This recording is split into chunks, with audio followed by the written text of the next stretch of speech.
Hello guys welcome back to my channel. আমি আজকে বাঁশকুড়ুল দিয়ে একটি অসাধারণ রেসিপি তৈরি করব। তার জন্য আমি বাঁশকুড়ুলগুলি প্রথমে ভালোভাবে কেটে ধুয়ে নিয়েছি। তারপর কড়াইয়ে জল দিয়ে বাঁশকুড়ুলগুলিকে দিয়ে দেব।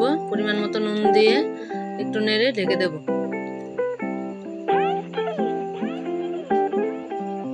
ভালোভাবে একটু মিশিয়ে এবার ঢাকা দিয়ে দেব।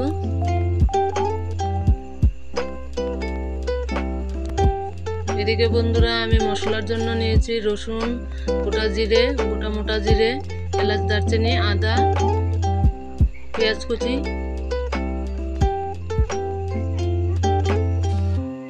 ধনে, কাঁচা লঙ্কা, শুকনো লঙ্কা আমি নিয়ে নিয়েছি।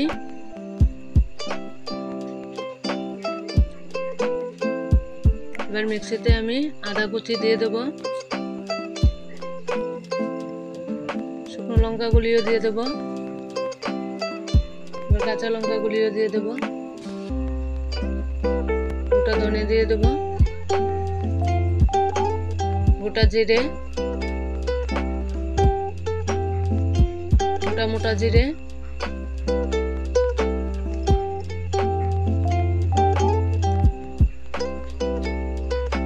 তারপর রসুন গুলিও দিয়ে দেব মিক্সিতে। এদিকে বন্ধুরা আমার বাঁশকুড়ুলগুলি সেদ্ধ হয়ে গেছে। এবার একটু নাড়িয়ে আমি নামিয়ে নেব।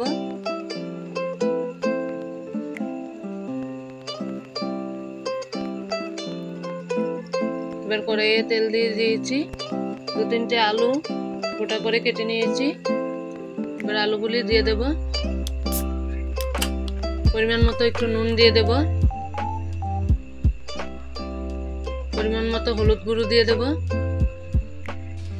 তারপর ভালোভাবে একসাথে নাড়িয়ে দেব। আলুগুলিকে লাল করে ভেজে নেব। আলুগুলি আমার লাল করে ভাজা হয়ে গেছে। এবার নামিয়ে নেব। ওই কড়াইয়ের মধ্যে আবার আর একটু তেল দিয়ে দেব। তারপর 2টো তেজপাতা দিয়ে দেব। তারপর এলাচ, দারচিনি এগুলি দিয়ে দেব। কুচি করে পেঁয়াজ রাখাগুলি এগুলিও দিয়ে দেব। পেঁয়াজগুলিকে লাল করে ভেজে নেব। তারপর পেস্ট করে রাখা মশলাটা আমি দিয়ে দেব। দিয়ে ভালোভাবে কষিয়ে নেব। পরিমাণ মতো একটু হলুদ গুঁড়ো দিয়ে দেব। দিয়ে ভালোভাবে মশলাটাকে আমি কষিয়ে নেব। মশলা থেকে যতক্ষণ না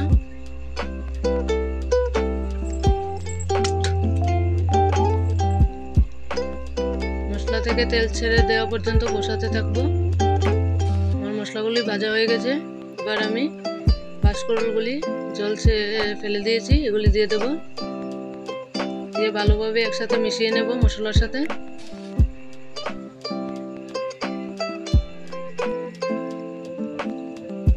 ভালোভাবে মেশাতে হবে।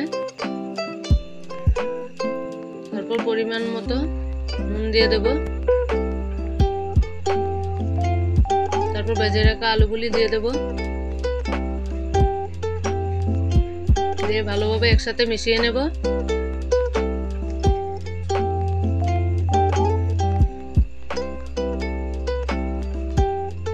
বন্ধুরা একটু জল দিয়ে দেব পরিমাণ মতো। দিয়ে ঢাকনা দিয়ে দেব। একটু চিনি দিয়ে দেব বন্ধুরা। আবার ভালোভাবে একটু নাড়িয়ে দেব। ভালোভাবে কষিয়ে নেব। বন্ধুরা খুব সুন্দর হয়েছে। বন্ধুরা এভাবে বাড়িতে বানিয়ে দেখবেন, খেতে খুব ভালো হয়। যদি ভিডিওটা ভালো লাগে লাইক, শেয়ার, কমেন্ট করে দেবেন। আমার চ্যানেলটাকে সাবস্ক্রাইব করে দেবেন।